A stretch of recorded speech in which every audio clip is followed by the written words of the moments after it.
other questions about it? So do you wear your glasses when you do those, or Oh, do you totally. take them off? Oh no, I wear my glasses. I can't. You know, that's a funny story. I mean, there was. I didn't. I mean, I got glasses in my late 30s, and I had a show. Maybe I was 40, and I had a show that was up at a gallery near where I was living, and when I got glasses, at first when they told me that they try you on with the lenses, and they said this is normal vision, I didn't believe them. I didn't know what this was, but it seemed super real. And then I went and saw my work, and I realized I had to take some of the work home, change some of the edges, because I thought the edges were working, like with an ambiguity, and they weren't. They just weren't working.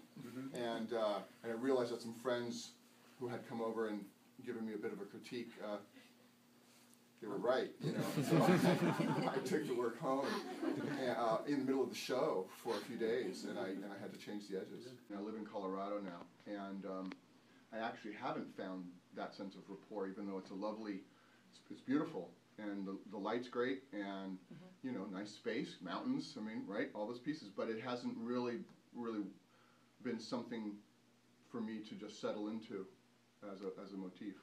And so I've got my chairs that I've been keeping with me, you know, traveling around with them for all this time, and it's like my bunch of actors or my bottles, my players, you know, right. So I kind of set that up. But I like landscape painting a lot, but it's interesting. There've been a couple of times now that I thought, okay, now I'm going to do a series of landscapes in Colorado, and I started, and it just doesn't quite take.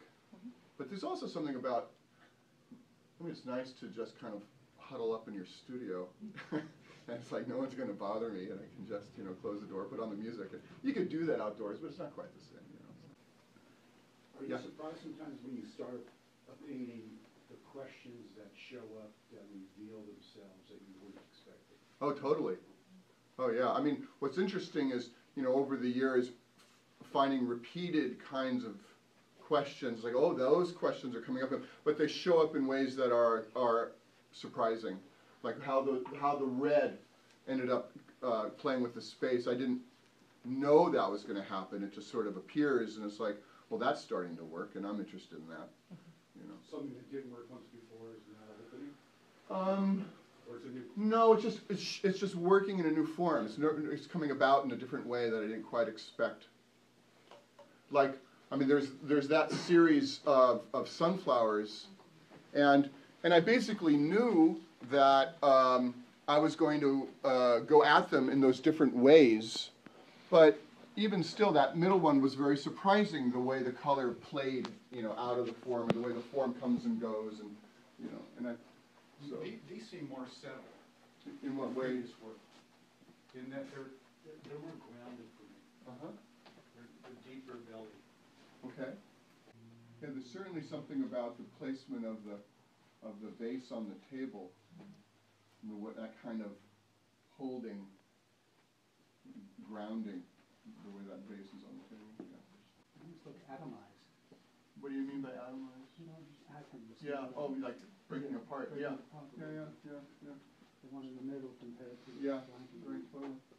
And also, I mean, it was interesting for me just what happened with the palette that I chose on the left, because I mean it's a different palette of a different set of colors than what's on the right or the middle. It's black, alizarin, cad yellow, light. I remember black being a real strong influence on that one.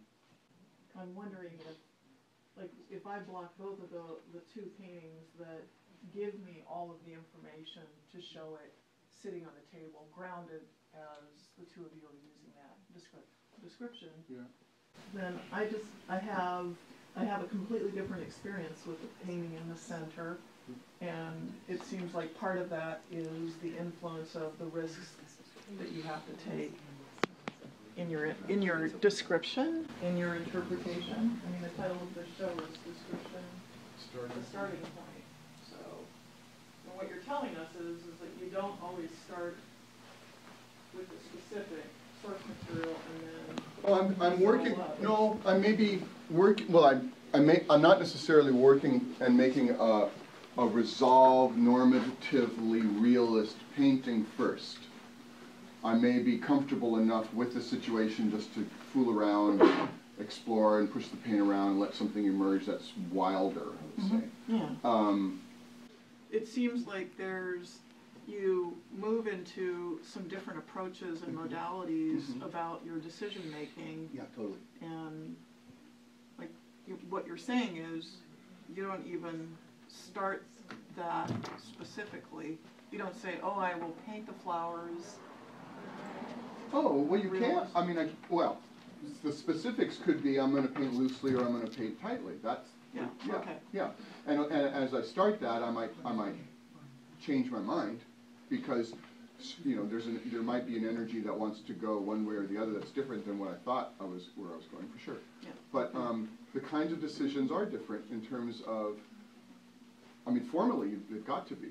You know, how to make the ambiguity of the space and form in the middle one is, you know, and how it's like, wait a second, is that something solid there? Is that glass? Is it sitting somewhere? I mean, all of those things. And so wanting to kind of court that ambiguity is different than the kind of ambiguities that I'm looking for in those two side ones, for sure. Yeah. Jordan? Yeah. Maybe you'd make a comment on the, you know, paintings are things as well as illusions of things? Well, I think there's something about paintings as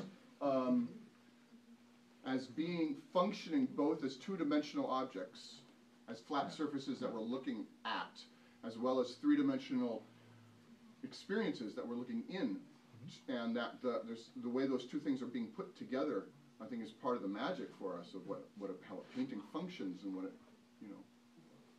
And so its materiality is part of the wonderful part of, you know, that somehow this material thing is also giving me a place to go into, and then return back onto the surface, and the lushness of the surface or the dryness. You'll notice that, you know, people go up and they look at it like that. Of course, they're only looking at this much, and they're looking at the thing. Yeah. And then they step back and they're looking at the illusion. Yeah. And I mean, I think that's part of the wonderful. And they both have to work there. Yeah, and I think that's part of the pleasure of painting is the way that happens, and yeah, for sure. So do you have to back away a lot, or are you able to see that haze, see through it right up close? A lot of it gets resolved up close, but I think for me to really feel that the painting is finished, I don't just have to back up physically, but I have to give it lots of time, you know, and then I'm sitting with it for a long period of time before I know that it's going to hold, you know, so backing up in both ways. Yeah, for sure. Thank you. Well, thank you, everybody. Thank you.